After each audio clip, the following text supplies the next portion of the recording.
If she had tossed it into the trash, she would have never found her real father. It was supposed to be just another rainy Tuesday in Brooklyn. Jessica, soaked from head to toe, ran toward the subway entrance, gripping her groceries and dodging puddles like a seasoned New Yorker. The last thing she expected was for her day to be derailed by a soggy, torn leather wallet lying in the gutter. She almost stepped over it. Then something, maybe curiosity, maybe fate, made her stop. The wallet looked old, the leather cracked, nearly falling apart. She picked it up gently and tucked it into her coat, intending to throw it away once she got home. But that never happened. Later that night, as she emptied her pockets onto the kitchen counter, the wallet fell open. Inside were faded photos, one of a little girl with a crooked smile, and another of a woman who looked hauntingly familiar. Jessica's heart froze.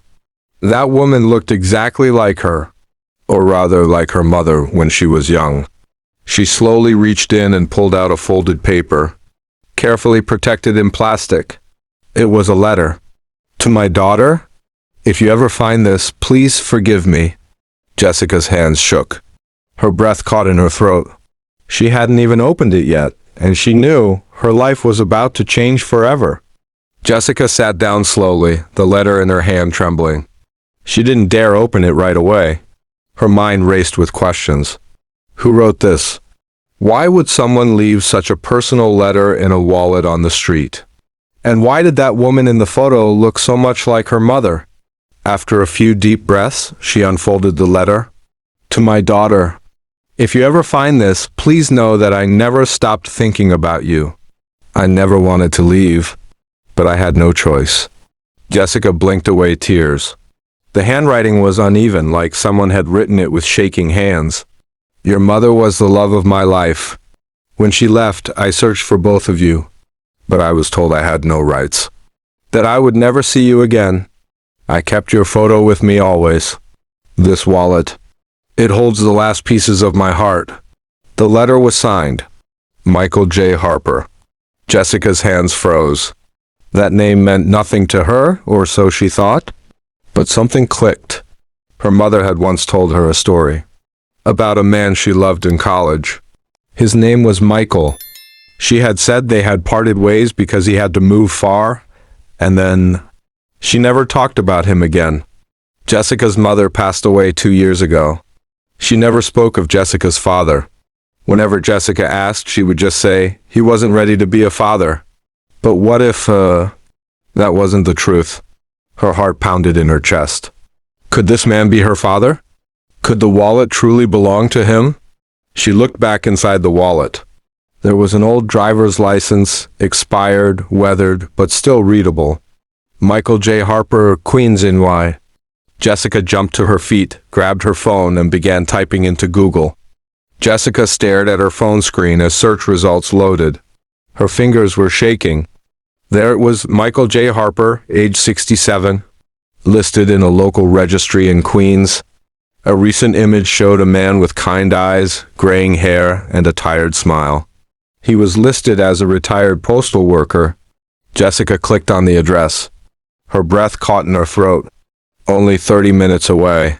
The question echoed in her mind, what if he really is my father? She grabbed her coat and keys, stuffed the wallet into her purse, and headed out. As she drove, flashes of her childhood rushed back times. When she asked her mother about her father, and the quiet, painful silence that followed. Was the truth finally within reach? She pulled up to a small brick house with a neat yard. Her heart raced as she walked up the steps and rang the doorbell. Moments passed. Then the door opened. An older man stood there, puzzled. Can I help you? He asked. Jessica took a breath. Are you Michael Harper? He hesitated. Yes. Who's asking? She slowly pulled the wallet from her bag and held it out. I think this belongs to you. I found it on a park bench. His eyes widened as he saw the worn leather, the photo inside, and the letter. He looked up at her again, stunned. Who are you? Jessica's voice trembled. My name is Jessica. My mother's name was Lavra Adams.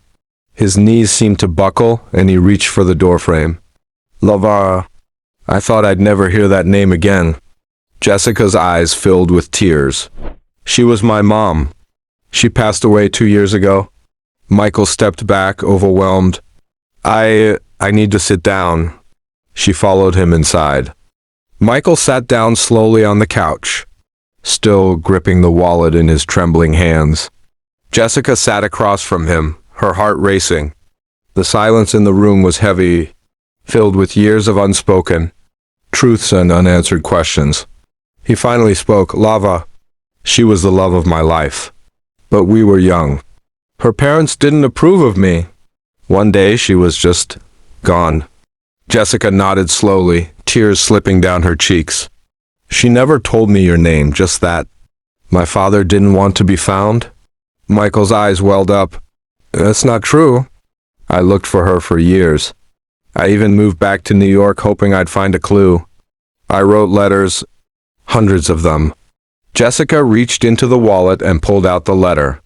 I found this. In your wallet? It was to her.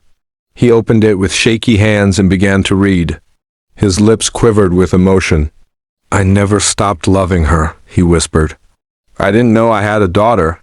Jessica leaned forward, her voice soft but firm. I've spent my life wondering where I came from. And now that I found you, I just want to know if you'd want to know me. Michael looked at her with eyes full of both sorrow and hope. I don't want to miss another moment. If you'll have me, I'd like to be in your life. For the first time, Jessica smiled. I think we both need that.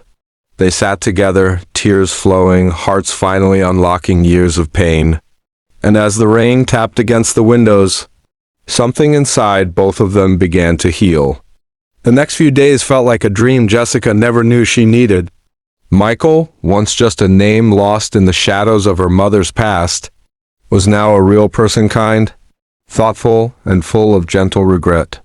They walked through Central Park together, slowly bridging the gap that decades had built. Michael told her about his favorite music, his job fixing antique watches, and the time he spent volunteering at the local library. Jessica shared stories of her childhood, her career as a teacher, and how music connected her to a mother who spoke more through piano keys than words. One evening, Michael showed Jessica an old storage locker he had kept for years. Inside were photos, letters, and a tiny silver rattle. I bought this the day I found out Lavra was pregnant, he whispered. I kept it all this time. I just didn't know where to send it. Jessica touched the rattle and her eyes filled with tears. You never gave up on me. Never, he said, his voice cracking. As they stood there, surrounded by memories neither had shared until now, Jessica realized something. The man she had long imagined, feared and even resented, was now simply her father. And he wasn't just a part of her story anymore, he was helping her rewrite it. The news traveled faster than Jessica expected. Her friends, co-workers, even some of her students heard about the reunion through whispers and local blogs. She hadn't planned to share it so widely, but something about the truth was too beautiful to hide. Jessica's mother, Lava, had passed away without ever telling her about Michael. But now, as Jessica sat alone at the piano one morning, her fingers instinctively playing the melody her mother always loved, she felt Laura's presence more than ever. That same evening, Michael invited her to dinner with his wife, Janice, and her 2 adult step-siblings. Jessica hesitated at first, unsure how to step into a world that had gone on without her. But she went. The table was warm. Janice welcomed her with open arms. Her step-siblings shared stories of childhood, awkward teenage years, and even arguments with Michael that somehow made her laugh. She wasn't replacing anyone, and no one was replacing what she had lost. They were simply adding to each other's stories. Later that night, Michael walked her to her car. He took out a worn wallet. I found this again recently, he said. It reminded me how something so small can change everything. Jessica held it gently, tears in her eyes. I almost threw it away. But you didn't, he smiled. And that made all the difference. 2 months later, Jessica found herself at a small neighborhood event hosted at the local library. Ironically, The same one where Michael volunteered. She was now one of the speakers, invited to talk about unexpected second chances. Standing at the podium, with the wallet in her hand and her heart open wide, she looked out at a crowd full of strangers. And yet not strangers anymore. In the front row sat Michael, Janice, her step-siblings, and beside them, an empty chair with a white rose resting on it. "For my mother," Jessica said, her voice trembling, "who left me with silence but also with music. And for the man I found because I listened." The audience clapped, some with tears in their eyes. After the speech, an older woman came up and whispered, "Thank you. I never had the courage to look back. But maybe now I will." That night, Jessica walked home under a sky full of stars. She clutched the wallet close. Not because it held money or ID, but because it carried the moment her life had changed. And just before she reached her door, her phone buzzed. A message from Michael. "Thank you for not throwing it away. Because you didn't, I got my daughter back." She smiled, tears slipping down her cheek. To anyone watching her story now, to anyone holding on to pain, to silence, or to a forgotten object, sometimes what you're about to throw away is exactly what your heart is searching for.